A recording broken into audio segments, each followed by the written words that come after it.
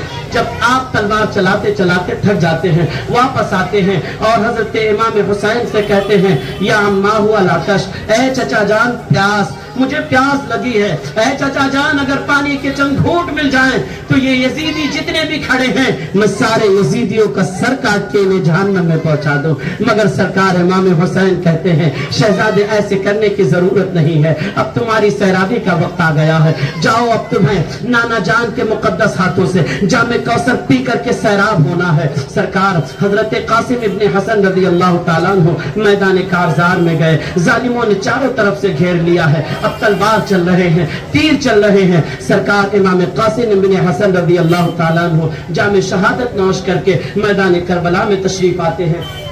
میدان کربلا میں تشریف لاتے ہیں، آواز دیتے ہیں یا اماں ادرکنی، اے میرے چچا جان میری دستگیری میری خبرگیری کے لیے تشریف لائیے. سرکار امام حسین علیہ جدہ علیہ السلام میدان کارزار میں تشریف لے گئے. حضرت قاسم ابن حسن کا لاشا اٹھا کر کے لے کر کے آئے، آپ کے چہرے سے گرد و غبار صاف کیا، اپنے پاؤں پر رکھا ان کا سر، آنکھیں کھول دی اور دیکھا کہ امام پاک کے مقدس گود میں سر رکھا ہوا ہے تو مسکرانے لگے. اس کے بعد جان جانے آفری کے سپرد کر دیا. انا للہ و انا الیہ راجعون. اس کے بعد پیارے حضرت عباس علمبردار سرکار امام حسین علی جدہ علیہ السلام کے پاس آئے اور کہنے لگے اے امام سارے لوگ تو پیاسے اور بھوکے جام شہادت نوش کر چکے ہیں، لیکن اہل بیت نبوت کے گھر میں جو چھوٹے چھوٹے بچے ہیں، جو چھوٹی چھوٹی بچیاں ہیں، ان کا بھوک اور پیاس سے تڑپنا دیکھا نہیں جاتا ہے. امام اگر آپ اجازت دیں تو میں نہر فرات سے جا کر کے تھوڑا پانی لے کر کے چلا ہوں. آپ نے کہا کہ اے میرے بھائی آپ ہی میرے علم بردار ہو، اگر آپ کو بھی ظالموں نے شہید کر دیا تب تو میں کمزور ہو جاؤں گا، آپ تشریف نہ لے جائیں. لیکن آپ نے بہت اصرار کیا تو سرکار امام حسین علی جدہ وعلیہ السلام نے آپ کو بھی اجازت مرحمت فرما دی.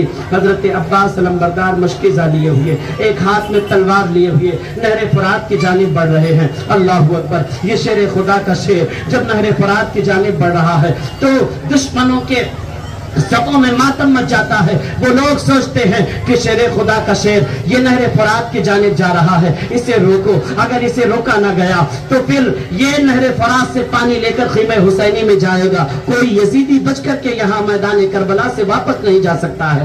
اللہ اکبر. عمر ابن سعد نے وہاں اور بھی فوج بھجوا دیا. سرکار حضرت عباس علمبردار رضی اللہ تعالیٰ عنہ اپنی تلوار آبدار لے کر کے نہر فرات کی جانب بڑھتے ہیں. لوگ مزاحم ہوتے ہیں، لیکن علی شیر خدا کے بیٹے نے جب تلوار چلانی شروع کی ہے تو کائی کی طرح لوگوں کو پھٹتا ہوا دیکھا جا رہا ہے. ان کی فوج منتشر ہوتی نظر آ رہی ہے اور سرکار عباس علمبردار اپنے گھوڑے کو ایڑ لگا کر کے آگے بڑھتے چلے جا رہے ہیں، یہاں تک کہ نہر فرات میں پہنچے. مشکیزے میں پانی بھرا ہے، چلو میں پانی لیتے ہیں اور سوچتے ہیں کہ پیاسا ہو 3 دن کا، لاؤ پانی پی لیتا ہوں. لیکن پانی جیسے آپ منہ کے قریب کرتے ہیں فوراً ہی حضرت سیدہ سکینہ کی معصوم صورت نگاہوں کے سامنے آ جاتی ہے. تصور کرتے ہیں کہ حضرت امام حسین علی جدہ علیہ السلام کے گھر کے چھوٹے چھوٹے شہزادے پیاسے ہوں اور میں پانی پی لوں، یہ میری غیرت کو گوارا نہیں ہے. آپ نے اپنے گھوڑے کو اشارہ کیا کہ میں پانی نہیں پیتا. اے میرے گھوڑے تو پانی پی لے فرات کا.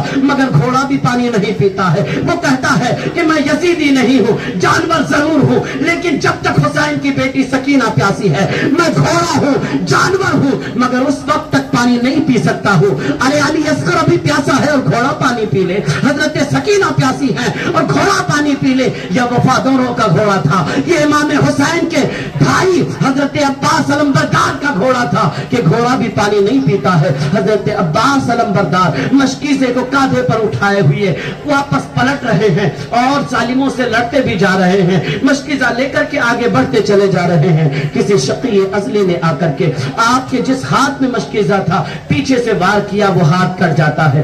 آپ نے جلدی سے مشکیزہ دوسرے ہاتھ میں پکڑ لیا، اسی ہاتھ سے مشکیزہ بھی پکڑے ہوئے ہیں، تلوار بھی چلا رہے ہیں، ظالموں کو کاٹتے چلے جا رہے رہے ہیں، کسی بدبخت نے دوسرے ہاتھ پر بھی وار کیا ہے، وہ ہاتھ بھی کٹ کر کے زمین پر گر جاتا ہے تو حضرت عباس علمبردار مشکیزوں کو اپنے دانتوں سے پکڑ لیتے ہیں، اس کوشش میں ہے کہ کسی طرح یہ پرانی خیمہ حسینی میں پہنچ جائے۔ میں نے سیدہ سکینہ سے وعدہ کیا تھا میں اپنی سکینہ کو پانی تو پلا دوں، علی اصغر کی والدہ کو پانی تو پلا دوں، خواتین اہل بیت نبوت کو پانی تو پلا دوں، اہل بیت نبوت کے چھوٹے چھوٹے بچوں کو پانی تو پلا دوں۔ اللہ اکبر ایڑ لگا رہے ہیں، لیکن رب تعالیٰ کو منظور نہ تھا کہ یہ پانی خیمہ حسینی تک پہنچے۔ کسی ظالم نے اس پر تیر مارا، سارا پانی بہ گیا میدان کربلا پہ، چاروں طرف سے تیر و تلوار چلنے لگے ہیں۔ حضرت عباس علمبردار رضی اللہ تعالی عنہ حضرت عباس علمبردار رضی اللہ تعالیٰ عنہ تیروں اور تلواروں اور نیزوں سے زخمی ہونے کے بعد زمین کربلا پر تشریف لاتے ہیں اور کہتے ہیں یا خواہ ادرکنی،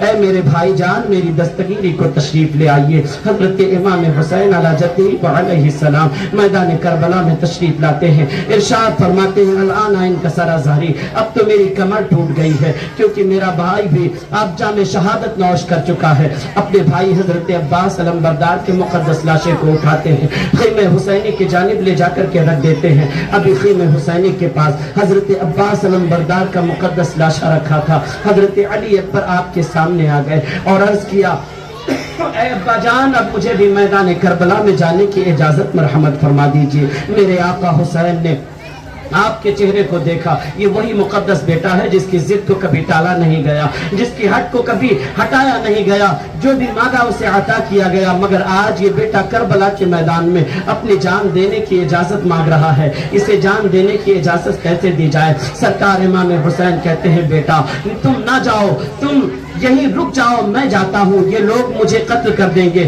اس کے بعد میں پھر کسی سے مزاحمت نہیں کریں گے، کسی کو قتل نہیں کریں گے، بیٹا میں تمہیں قتل ہونے کی اجازت کیسے دے دوں؟ حضرت علی اکبر نے کہا والد محترم آپ کے بعد زندگی میں کوئی لطف نہیں ہے، میں بھی چاہتا ہوں کہ میرا بھی خون پیارے آقا صلی اللہ تعالی علیہ وسلم کی دین کی آبیاری کے لیے بہ جائے، تاکہ علی اکبر بھی کر سر فخر سے اونچا کر کے کہہ سکے کہ حضور کے دین کی آبیاری کے لیے علی اکبر نے بھی اپنا خون پیش کیا تھا۔ اللہ کے نبی صلی اللہ تعالی علیہ وسلم کے پیارے شہزادے امام حسین نے انہیں بھی اجازت دے دی۔ حضرت علی اکبر رضی اللہ تعالیٰ عنہ کون ہیں؟ یہ وہی علی اکبر رضی اللہ تعالیٰ عنہ ہیں جن کا چہرہ اللہ کے نبی صلی اللہ تعالی علیہ وسلم کے مقدس چہرے سے ملتا جلتا تھا۔ جب آپ میدان کربلا میں پہنچے ہیں، وہ لوگ جنہوں نے مصطفیٰ کریم صلی اللہ تعالی علیہ وسلم کو تو دیکھا تھا لیکن انہیں معلوم نہیں تھا کہ حسین کا بیٹا مصطفیٰ جیسا چہرہ رکھتا ہے، انہوں نے جب دیکھا تو ان کو ایسا لگتا تھا کہ امام الانبیاء مدینے سے حسین کی جانب سے لڑنے کے لیے کربلا میں آ گئے ہوں۔ اللہ اکبر، صف عادہ میں ماتم بچھ گئی ہے، کسی کے اندر جرات نہیں کہ حضرت علی اکبر سے لڑنے کے لیے میدان میں جائے۔ حضرت علی اکبر لوگوں کو آواز دیتے ہیں مگر کوئی مقابلے کے لیے نہیں آتا ہے۔ حضرت علی اکبر رضی اللہ تعالیٰ عنہ تلوار لے کر کے ظالموں کے درمیان گھس جاتے ہیں، اب جدھر کا رخ کیا ہے ظالموں کا سر کاٹتے ہوئے چلے جا رہے ہیں، منتشر ہوتی فوج چلی جا رہی ہے، جدھر تلواریں آبدار چل رہی ہے، دشمنوں کے سر کاٹتی نظر آ رہی ہے اور لوگ صف عادہ میں ماتم بچاتی ہے، وہ تتر بتر ہو جاتے ہیں، بھگدڑ مچ جاتی ہے۔ اللہ اکبر، حضرت علی اکبر کی تلوار چلتی رہی اور دشمنوں کو جہنم میں پہنچاتی رہی۔ اے پیارے مسلمانوں، اس کے بعد چاروں طرف سے حضرت علی اکبر رضی اللہ تعالیٰ عنہ پر ظالموں نے مل کر کے حملہ کر دیا۔ ہم شبیہ پیغمبر شکل مصطفیٰ پر چاروں طرف سے تیر چلنے لگے ہیں، تلوار چلنے لگے ہیں، شکل مصطفیٰ شبیہ پیغمبر حضرت علی اکبر رضی اللہ تعالیٰ عنہ زخموں سے چور ہونے کے بعد میدان کربلا میں تشریف لائے۔ آپ ارشاد فرماتے ہیں یا اباہو ادرکنی، اے والد محترم میری دستگیری کے لیے تشریف لائیے۔ حضرت امام حسین علی جدہ وعلیہ السلام دوڑ کر کے میدان کربلا آتے ہیں، اپنے شہزادے حضرت علی اکبر کو اٹھاتے ہیں، اٹھا کر کے خیمے کے پاس واپس لے کر کے جاتے ہیں۔ ابھی حضرت علی اکبر کے مقدس لاشے کو زمین پر رکھا تھا۔ اے پیارے مسلمانوں، جب تک حضرت شہربانوں، جب تک نعرے تکبیر، نعرے رسالت، ذکر شہدائے کربلا، ذکر شہدائے کربلا، یا حسین، یا حسن، یا حسین، ماشاءاللہ۔